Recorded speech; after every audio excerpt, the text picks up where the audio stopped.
22 मार्च 2017 इस दिन से करप्शन लीगल हो चुका है इंडिया में। ये वाला करप्शन नहीं जो छोटा मोटा पुलिस ऑफिसर के साथ होता है, गवर्नमेंट ऑफिस में होता है, जो बड़े स्केल पे करप्शन होता है, जो बड़ी बड़ी कंपनीज पॉलिटिकल पार्टीज को पैसे खिलाती हैं और अपना काम करवाती हैं उसके बदले। इसको लॉबिंग भी कहते हैं। ये तब से लीगल हो गया जब से 22 मार्च 2017 को फाइनेंस बिल पास हुआ लोकसभा में, और सारा का सारा मेन स्ट्रीम मीडिया इस पे बिल्कुल चुप बैठा है। वो इसमें ज्यादा इंटरेस्टेड है कि योगी जी क्या खाते हैं, क्या पीते हैं, कितने घंटे सोते हैं, शिवसेना के एमपी के साथ क्या हुआ। ये सारी खबरें एक स्मोक स्क्रीन थी, सिर्फ आपका ध्यान भटकाने के लिए दी गई थी। असली चीज ये पीछे से करके निकल गई और किसी को पता तक नहीं लगा।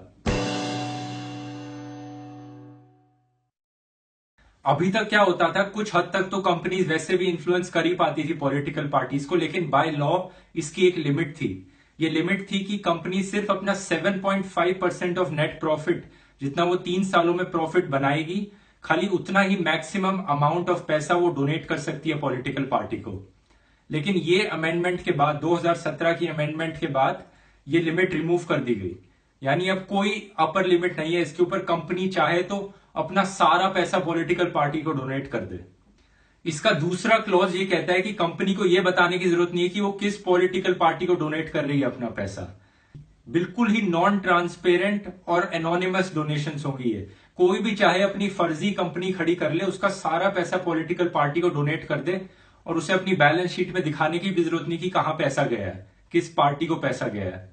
और पिछले साल की अमेंडमेंट तो आपको याद ही होगी कि कैसे इन्होंने फॉरेन फंडिंग पॉलिटिकल पार्टीज के लिए लीगलाइज करा दी थी और एनजीओ के लिए पूरी तरह से बैन करा दी थी। तो अब इन तीनों चीजों को कंबाइन करके सोचो ये कितनी मायने रखती है चीज। कोई भी फॉरेन में बैठी कंपनी एनोनिमसली, बिना आपको पता लगे, हमारी गवर्नमेंट को चला सकती है और हमें कोई आइडिया तक नहीं होगा इस चीज का। चाहे आप किसी भी पार्टी के सपोर्टर हो, लेकिन ये जरूर जान लेना कि ये जो लॉज है ये हर एक पॉलिटिकल पार्टी के लिए वैलिड है। तो कोई भी इनको गलत तरीके से इस्तेमाल कर सकता है बहुत ही आसानी से। अब 2 और अमेंडमेंट्स हैं जो इस लॉ में आई हैं। एक तो है कि जो 20,000 की लिमिट होती थी कैश डोनेशन की पॉलिटिकल पार्टीज को, वो अब 2,000 कर दी गई है।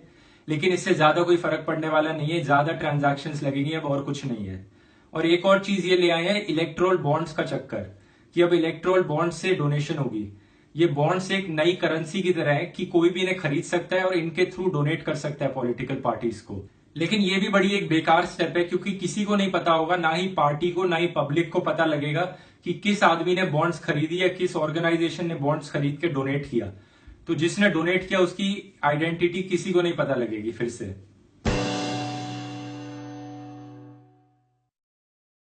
अभी एक आईटी एक्ट में अमेंडमेंट लाए हैं कि अब आईटी ऑफिसर्स आपके घर आके रेड मार सकते हैं, सर्च कर सकते हैं, उसको सीज कर सकते हैं आपकी प्रॉपर्टी को, बिना एक्सप्लेनेशन दिए कि ये क्यों कर रहे हैं। और आपकी प्रॉपर्टी को ये सीज करे रख सकते हैं 6 महीने तक पूरे। और इस चीज के लिए आपको कोर्ट भी जाने नहीं दिया जाएगा, आपको कोई जस्टिफाई करने का भी मौका नहीं दिया जाएगा कि आप इनोसेंट हो या गिल्टी हो। तो बड़ी ऑब्वियस सी चीज है, इसे कैसे मिसयूज किया जा सकता है। सरकार को अपनी पर्सनल दुश्मनी निकालनी होगी किसी आदमी पर, तो वो उसका आदमी के घर एक तो इनकम टैक्स ऑफिसर्स भेजेगी, सबसे पहले रेड मरवाएगी, उसकी प्रॉपर्टी को सीज कर लेगी, और वो बेचारा आदमी हेल्पलेस हो जाएगा, कुछ नहीं कर पाएगा, कोर्ट तक नहीं जा पाएगा इस चीज के लिए। और मैं एक बार फिर से बता दूं कि आप किसी भी पॉलिटिकल पार्टी को सपोर्ट कर रहे हो, आप जो वीडियो देख रहे हो, कल को कोई और पार्टी पावर में आती है, क्योंकि सरकार तो बदलती रहेंगी, लेकिन ये लॉ नहीं बदलेगा इतनी आसानी से। लॉ बदलने के लिए फिर से इतनी बहुमत वाली सरकार की जरूरत पड़ेगी, और लॉ नहीं बदलेगा तो कल को कोई और पार्टी सरकार में आएगी, आपने उनके खिलाफ कुछ बोला, उन्होंने आपके ऊपर पर्सनल दुश्मनी निकालनी है, तो यही लॉ का इस्तेमाल करके आपके घर रेड मरवा सकते हैं।